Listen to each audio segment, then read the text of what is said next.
Morning from the beautiful coast of the great state of Mississippi. Senator Jeremy England, representing District 51, joins us. Good morning, Senator. Hey, good morning, Richard. Man, I wish I had grown my back of my hair out for the Billy Ray Cyrus intro there. That would have been a perfect time for a mullet. How long would you have needed to get the mullet to grow? It takes me a while. You'll see I've got a little facial hair this morning, and that's been about a 3-week project, just getting ready for Halloween, so I don't have to draw on my mustache for this Doc Holliday costume I'm hoping to pull off. There you go. That is Right. that is well done. Over your right shoulder, I see a globe. That's That right. is that's a really good thing to have in your office. I feel like I should add a globe. It's something that Right. people used to always have in their office. Did you have to pull that out and kind of look at a map of the Middle East and be like, okay, here's Israel, and this is the route we are going to take? I did. And a funny thing about this globe, this was something I asked for Christmas in 3rd grade, and I've still got it. My mom got it for me. So it's the Middle East Are you on this serious? globe is a lot different than what the Middle East looks like today. Yeah, absolutely. I've carried it with me. I had it with me in my college dorm. I mean, it's a really neat thing to have. I just like to have globes. I've always liked maps and geography, and so this is one that means something to me. Um, Hey, we got a lot to cover, but I just want to dive in on this trip to Israel. This I guess kind of envoy that you were part of that went over. We talked with you back. Oh, good grief! I guess it was almost a year ago, maybe a little less than a year ago, about this pro-Israel Mississippi group that you were part of. Tell us about the visit. Yeah, look, the visit was great, and it all started, Richard, probably I guess it was about a year and a half, or it was before. It was like June or July of 2023. Governor Tate Okay. Reeves had the consul general come visit him, and he invited me and another senator to come sit in on those talks. We talked about trade with Mississippi and our relationships, and I had about an hour after that to take the consul general around the chamber, and she's the one that contacted me and said, "Hey, would you be interested in doing this legislative caucus?" So, of course, I would. Well, then that led to this trip to Israel, which was a great trip.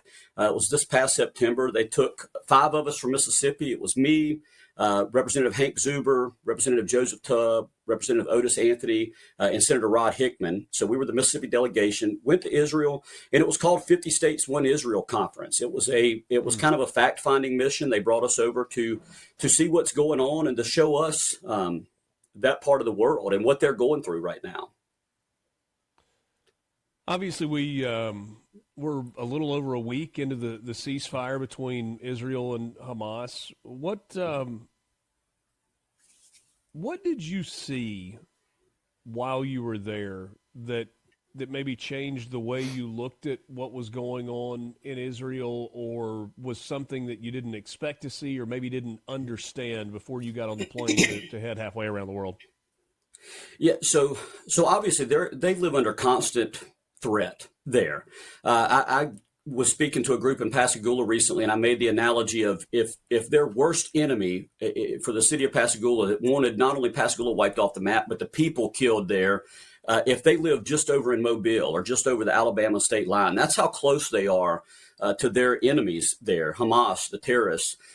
And when I visited with the people of Israel, I found them to be very much like Mississippians. They were very hospitable.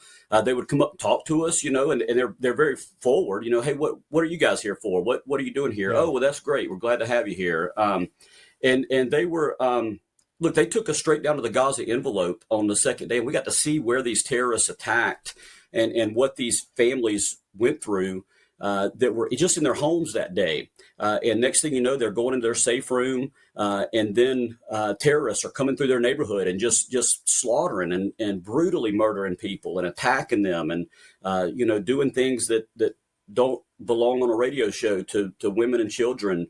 And it was just horrible. And that was October 7th of 2023.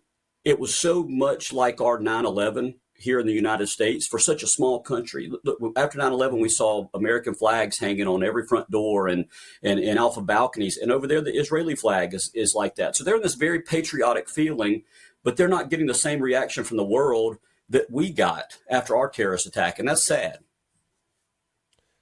Yeah, 8,000 square miles, or I think is the size of Israel, and if you compare that to the United States, you're talking about roughly the size of Maryland or a little bit smaller. And Maryland Right. we think of as a small state that we're talking about for an entire country.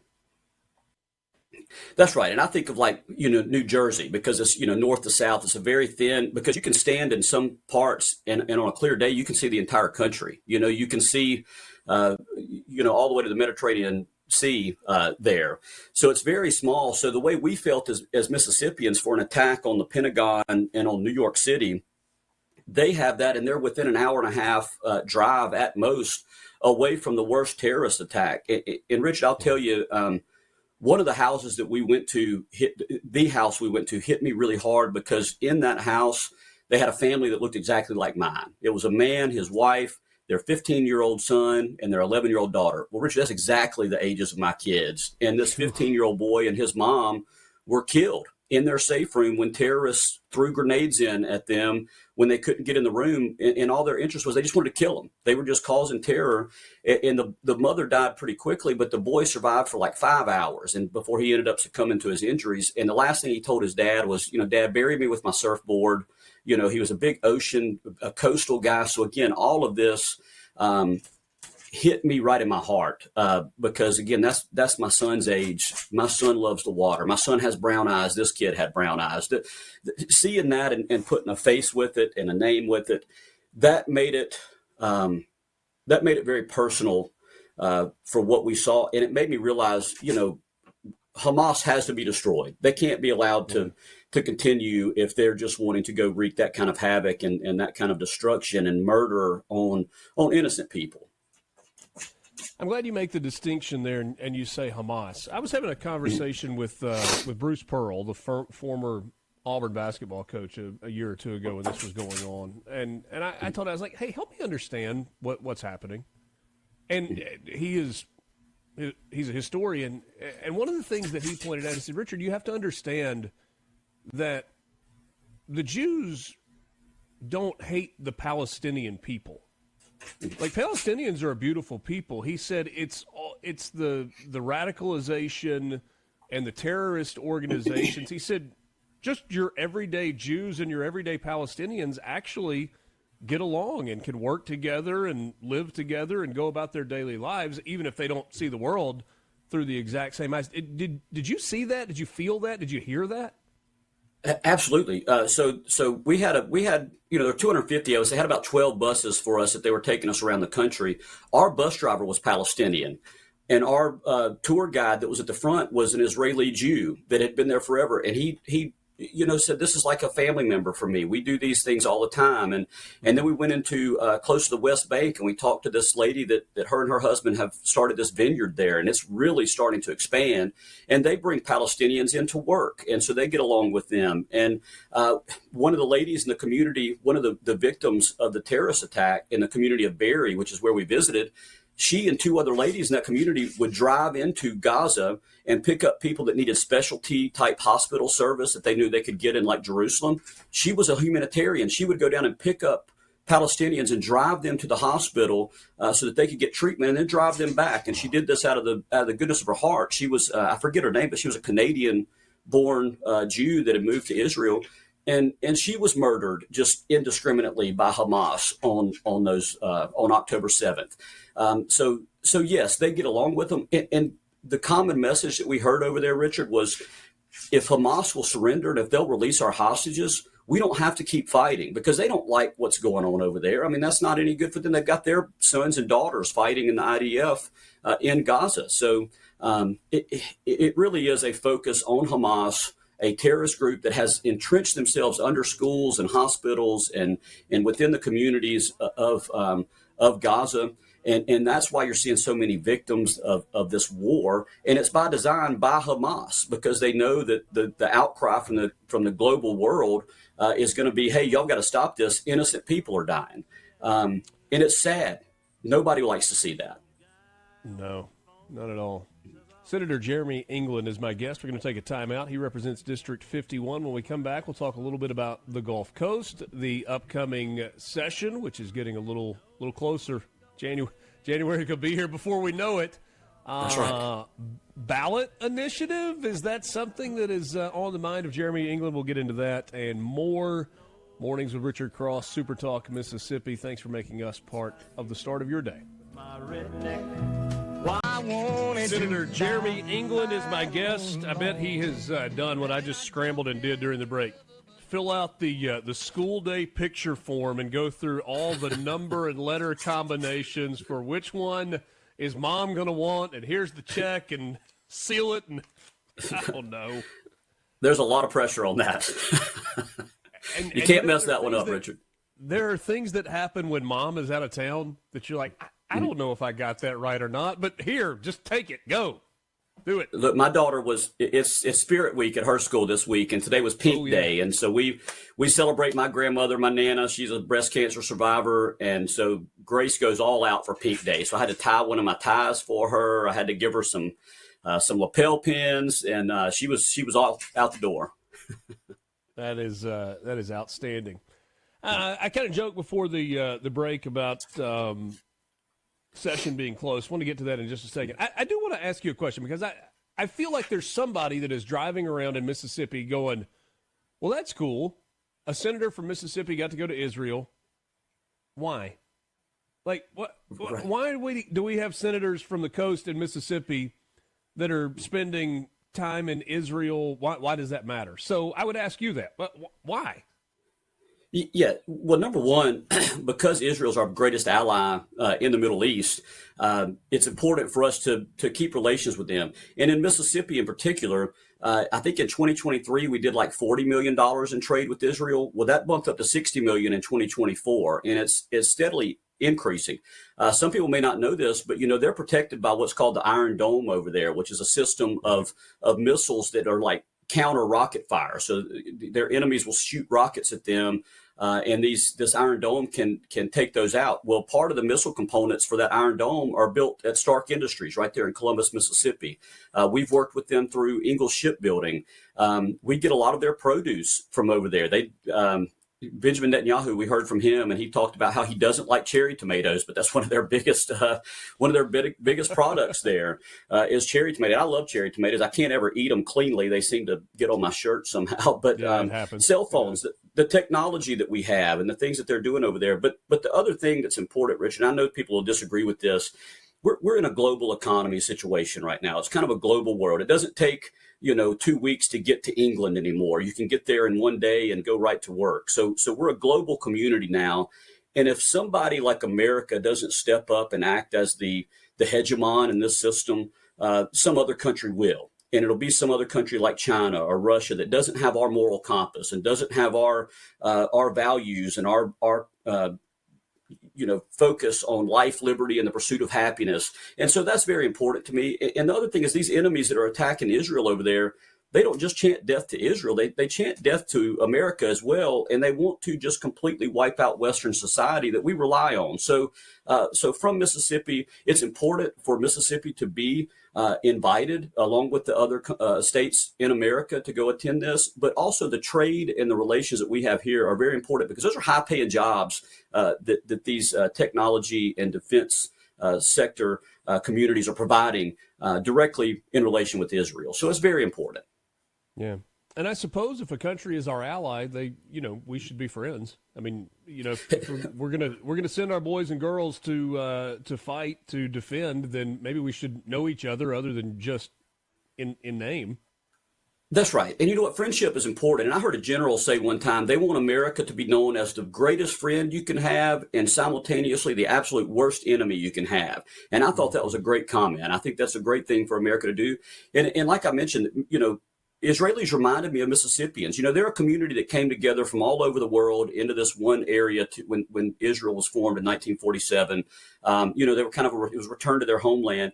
Well, they brought all kind of, their culinary experiences and their work habits and their jobs and their trades, just like we've had here in Mississippi when you had people coming to work at our shipyards and work on our levees and work over here. And that's why our food is so great, is because we're a melting pot. Well, they're the same way.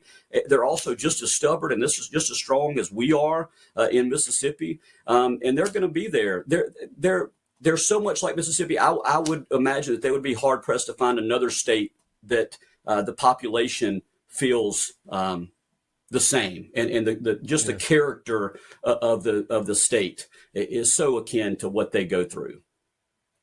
Jeremy England is my guest. He is a senator right here in the state of Mississippi, represents District 51, chair of the Elections Committee, vice chair of Ports and Marine Resources. A question for you about that in just a second. But ballot initiative has come up. I admitted to this audience not too long ago, we got messages about ballot initiative a year ago, and I just kind of ignored them. There was a lot of other things going on, and I wasn't really sure about going down that road. But I kind of feel like that's the path the legislature took as well. Like, there are citizens of Mississippi that have been saying, we want a ballot initiative. We want a way to let our voices be heard beyond just electing representatives. And I feel like the legislature just kind of ignored that plea from the citizens as well. Where are we on this idea? I think you said you were going to introduce a ballot initiative bill. Yes. So I had one last year. I plan on introducing one again this year. And it's going to be different than what it was before. But again, look, we talk about Mississippians and our character. One thing about the ballot initiative is we had it and now we don't have it. So people rightfully want it back, right? And so they're asking for us, when are we going to get that back? But the thing about the old system was it was so easy for any group to come into Mississippi and dump just a ton of money into a ballot initiative, get the signatures, get it on the ballot, and then advertise it, and then pass the law and make laws that may not be what are good for Mississippi. So I like the idea of having those signature numbers increase. I also want us to see a ballot initiative that has a limitation in it, to where you cannot have a ballot initiative that infringes on somebody else's right to life, liberty, or property. And I'll tell you, Richard, I'm very much pro-life. I'm not ashamed of that. And I can tell you, with the Dobbs case originating in Mississippi, one of the first ballot initiatives that somebody from outside of Mississippi is going to bring here is to try to put abortion rights back into our state. And they're going to dump a bunch of money on it. And that's a controversial issue. I know that some like it. Yeah, right. I mean, they will spend every last dime they have, because to change it in Mississippi, where we originated the Dobbs case, would mean so much to them.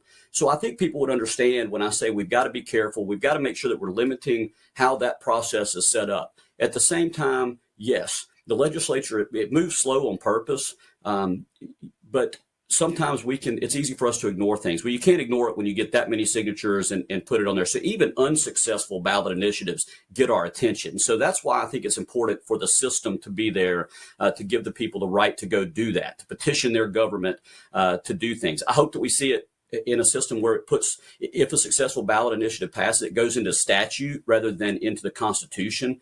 To me, the Constitution is a framework that should say how we should work. It shouldn't put stuff that would ordinarily fall into statutes into our Constitution. And then the legislature should have the right to go change that after 1 or 2 years after that. Now, we would do it to our own detriment. You know, we've got to face the voters every 4 years.